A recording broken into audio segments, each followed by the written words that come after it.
I'm Donna Taggert, the dietitian for Department of Aging and Human Services. An average American gains about 1 pound during the 6-week holiday gap between Thanksgiving and Christmas. Can you believe it? You think, that's not much, but unfortunately, a lot of times it is not lost, and then it keeps building up, and then all of a sudden you've got a 20-pound weight gain. You're like, where did that come from? Now, the holidays are filled with family and friends, parties, yummy food. So what are we going to do? It's hard to avoid that weight gain. Well, one of the most effective ways is to at least maintain your body weight is to exercise. A lot of you all have exercise routines. That's great. I applaud you for that. But often those exercise routines go out the window during the holidays. Too busy, you got to do this, you got to meet this, you got to shop, blah, blah, blah, blah, and then all of a sudden you haven't done anything for weeks. So I encourage you to maintain a regular exercise program, whatever it is. You might have to change it up during the holidays, but stay active. That's going to help more than anything to keep that weight off. Number 2, give yourself permission to cheat just a little bit. A small serving of a holiday treat every few days is fine. It's just when we say, no, I'm never going to eat any of those holiday treats. I'm not allowed to have them. Your brain's going to be like, oh yeah. The minute you get to that first buffet table, you're going to stock up with everything and overindulge. So allow yourself, give you that permission. Often that permission is enough to not even bother. But when you do eat something, just have a few bites of it. The first few tastes of anything is the best for our brains. Number 3, control the risk of temptation. If you know that when you bring stuff in, goodies in your house, you're going to eat them, maybe don't buy them. If you're okay, as long as they're out of sight, put them in the freezer, in the refrigerator, hide them in the back of the pantry, but keep them out of sight, out of mind. If you're baking, give your baked goods away. They're wonderful gifts for people, or drop by, say, hey, thinking you're doing the holidays, but if you're tempted to eat all your baked goods, be careful. Often when I bake cookies, I allow myself one hot homemade chocolate chip cookie out of the oven, and then the rest of them, I stick them in the freezer. So, you know yourself, and it's important to, try to control those temptations. Number 4, remember fruits and vegetables. How many servings I've been telling you all to eat? 9 to 11? Well, try at least 7 during the holidays, because fruits and vegetables not only fill you up, they make you, not want to have to eat a whole lot of other stuff, but it also helps our immune system. Let's face it, during the holidays, we're indoors, we're around people that might be, not feeling well, and so if we have a good, strong immune system, we might be able to fly through the holiday season not getting too sick. So lots of fruits and vegetables. Number 5, don't go to the party hungry. Always eat, especially don't skip a meal before, but always eat a little snack. Maybe a handful of nuts, a yogurt, a piece of fruit, something that will kind of give your belly a little feeling of fullness, and then you're not like the minute you walk in the door, you're heading to the buffet.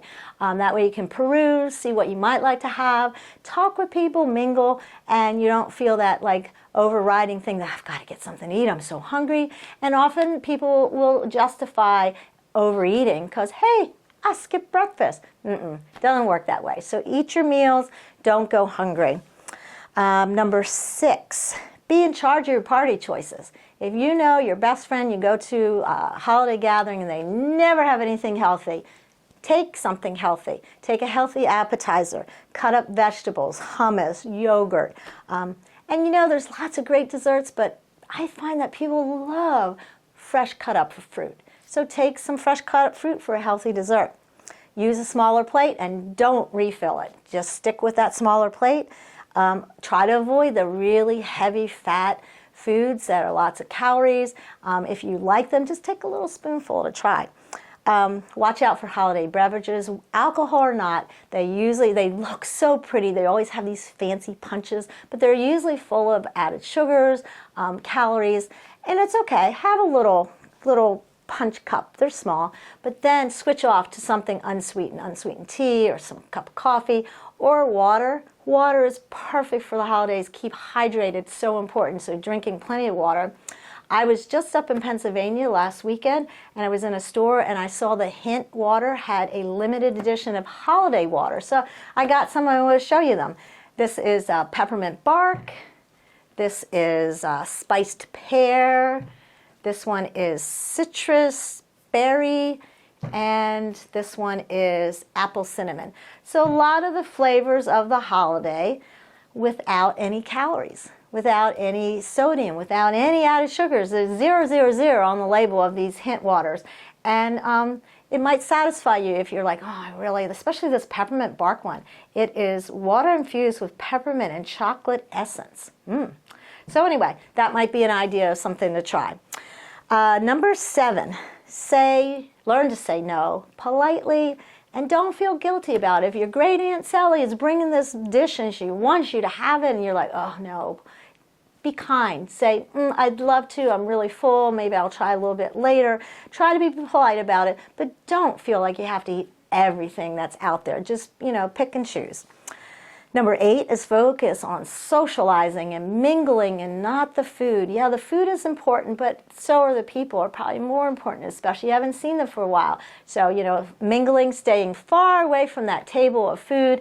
If you have food, hopefully you're not talking when it's in your mouth, so that will keep, from eating if you're talking a lot. Make your holiday meals tasty and healthy if you can. Choosing seasonal and local vegetables right now in the winter is winter squash, sweet potatoes, kale, Brussels sprouts, all super healthy foods for you, so try to make some dishes around them. Doing some holiday swaps. For instance, everybody loves the green bean casserole with that cream of mushroom soup and those fried onion rings on the top. Ooh, lots of sodium, lots of calories, lots of fat. Maybe try a fresh green beans with some toasted almonds that would be healthier.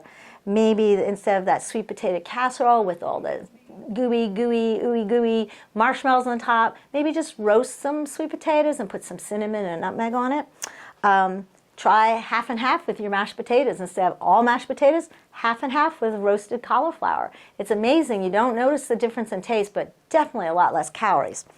And an increase in the vitamin C, the folate, as adding the cauliflower to it. There you're getting one of those vegetables added, serving-wise. Do baked goods swaps. Fruit purees like banana, applesauce. I've talked about in the past the prune paste in place of butter, in place of the oil, lowering the sugar amount in it. Maybe switching out half and half for your flours with whole grain flour. Apple pie is great. I love homemade apple pie. But maybe just try some baked apples with the cinnamon, the nutmeg, and maybe a little bit of brown sugar. Going to be a lot less calories and a lot less fat than an apple pie with the crust with it. Try spiralizing your vegetables in place of noodles. Instead of a cheese ball, do hummus. Cheese ball is usually cream cheese, processed cheese in it, a lot of sodium, a lot of fat. Try hummus. It's a lot more protein, a lot more fiber, and healthier fat in it. Try lightening up your gravies. Everybody loves gravy, but if you can make your own, take the meat drippings, put it in the refrigerator, skim off that fat, and then use maybe a lower sodium broth with some fresh herbs, and you've got a delicious gravy that is a lot less sodium and a lot less fat. You hear most of the things that are our holiday treats tend to have a lot of fat, a lot of sodium, i.e. a lot of calories as well. So these are the things we want to try to swap out if we can. Now these are just a few examples, and I get that some things are just precious and it's your great-grandmother's recipe and you want to have it, but sometimes, just adding one new recipe that's maybe healthier, and you might be surprised. People might like it. They might not, but at least you can try. There's a couple sites, myplate.gov, eatright.org. They are just a couple websites that have a lot of tips on how to get through the holidays and recipes and stuff. I will have some in the link where you can click on. This is from the Food and Nutrition Service of the USDA, and it's a whole article on celebrations and gatherings, some new tips. And then I put a couple recipes. I thought they were interesting. I'm not sure I will like them. A lot of you all know I do not like avocado, but maybe in something. This is a fruit-sweetened avocado pumpkin pie. And then the other one is avocado bruschetta with pomegranate and feta. They are from the loveonetoday.com. That's the Avocado Board's website. So maybe try it. If you see me sometime, let me know. I'm not sure I'll try it. something about avocados I can't just do, but good luck if you try them and you let me know. But anyway, so holidays, it's all about enjoying the time with your family, other people, friends, enjoying the food, but try to be mindful of what you're eating. Try to remember to keep active and exercising, and that keeps the stress levels down as well. And then hopefully I'll see you back here next month. Hope you have good holidays, and hope you don't gain any weight in the meantime when I see you next time. All right, bye.